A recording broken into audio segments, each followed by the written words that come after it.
Shalom Bapak Ibu, Saudaraku yang dikasihi Tuhan Yesus Kristus. Kiranya Bapak Ibu Saudara hari ini dalam keadaan baik, ada sukacita dan ada shalom di hati kita.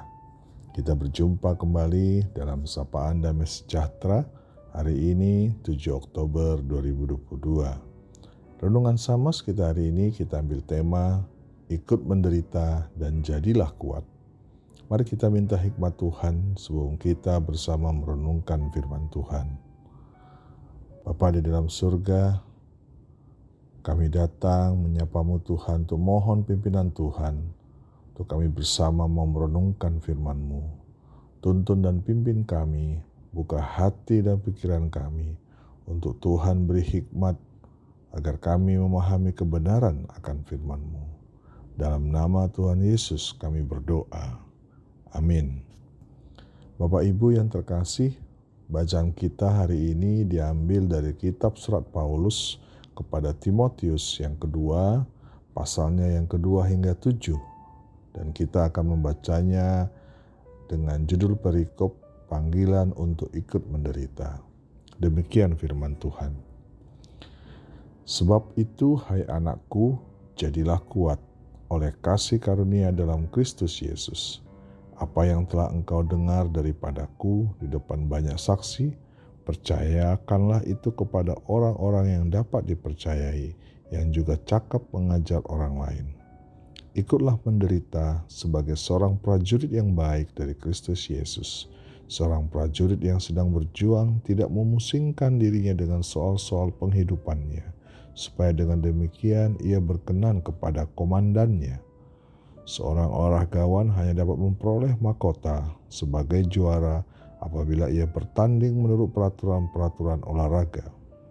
Seorang petani yang bekerja keras haruslah yang pertama menikmati hasil usahanya. Perhatikanlah apa yang kukatakan, Tuhan akan memberi kepadamu pengertian dalam segala sesuatu. Bapak Ibu, sebagai pengikut Kristus, kita tidak akan bisa terhindar dari berbagai bentuk penderitaan yang kita alami oleh karena iman kepada Tuhan kita Yesus Kristus. Ada orang yang beranggapan bahwa ikut menderita bersama Kristus adalah suatu kenyataan yang begitu berat dan ingin dihindari. Lumrah secara manusiawi, siapa yang mau menderita dalam kehidupannya? Bukankah begitu Bapak Ibu Saudara? Demikianlah Paulus menasihati Timotius agar di dalam tugas pekabaran Injilnya dia tetap kuat oleh dorongan kasih karunia Tuhan. Kita ketahui Rasul Paulus telah menganggap Timotius sebagai anak rohaninya sendiri. Paulus sangat mengasihi Timotius. Karena itu ia merasa perlu untuk mengingatkan dan meneguhkan Timotius akan panggilannya sebagai pengikut Kristus dan pelayan di jemaat, untuk tetap senantiasa kuat oleh karena kasih karunia yang diterimanya di dalam Yesus Kristus. Meskipun menghadapi berbagai penderitaan, namun memiliki kualitas pribadi yang kuat dan siap menderita karena nama Kristus.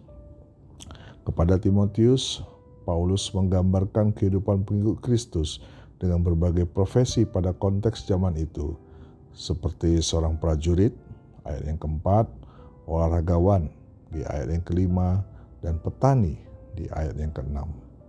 Yang pertama, sebagai seorang prajurit Kristus. Seorang prajurit harus memiliki jiwa kesatria, pantang menyerah, dan satu hal yang terpenting adalah siap perintah, siap untuk berjuang, menderita, dan patuh kepada panglima perang kita, yaitu Tuhan Yesus. Ketika seorang prajurit di medan pertempuran, tidak lagi ia memikirkan tentang apa yang akan terjadi. Tidak fokus pada kehidupan pribadinya, bahkan keluarganya, tetapi hanya fokus menghadapi lawan agar mendapatkan kemenangan. Dan hidup kita di dunia ini adalah ibarat berada di medan perang. Kita harus terus berjuang mempertahankan iman dan berperang melawan kuasa-kuasa kegelapan.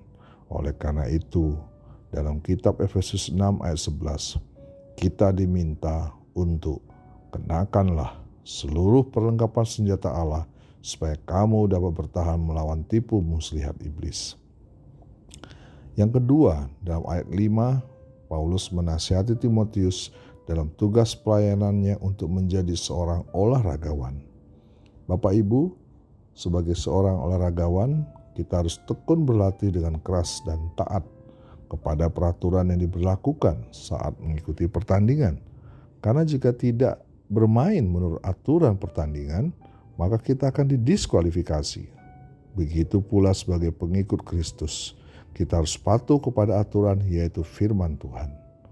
Selain itu, kita harus terus mendisiplinkan diri untuk tetap fokus kepada tujuan akhir, menjadi seorang pemenang dan juara. Rasul Paulus mengatakan dalam suratnya kepada Timotius dalam 2 Timotius 4 ayat 7-8. Aku telah mengakhiri pertandingan yang baik, aku telah mencapai garis akhir, dan aku telah memelihara iman.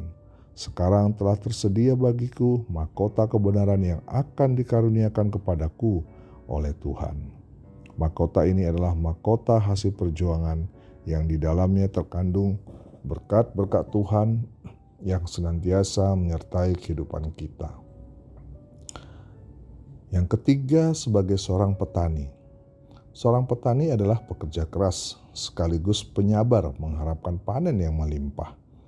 Kita harus bekerja keras dan tiada kata lelah, sebab petani yang bekerja keraslah yang mendapat bagian dari hasil panennya, bukan petani yang malas. Seorang petani dituntut untuk bekerja keras sebaik mungkin, namun harus kita sadari yang memberkati pertumbuhannya adalah Tuhan.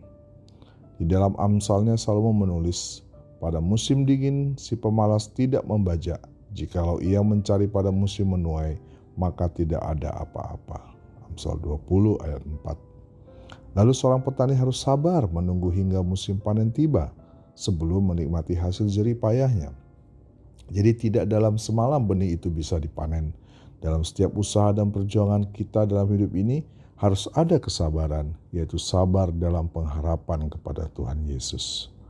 Kita melaksanakan mana yang menjadi bagian kita untuk kita kerjakan, dan biarkan Tuhan melaksanakan pekerjaannya juga. Kita harus sabar dan tidak dapat intervensi Tuhan untuk hasil akhirnya.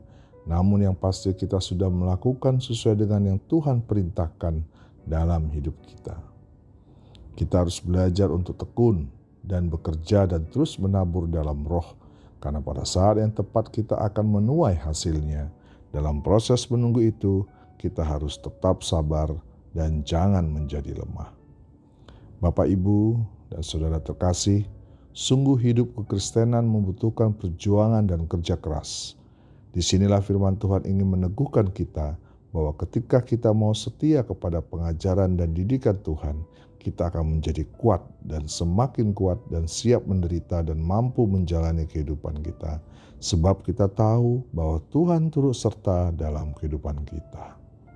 Mari kita berdoa. Tuhan, terima kasih untuk sapaan firman-Mu.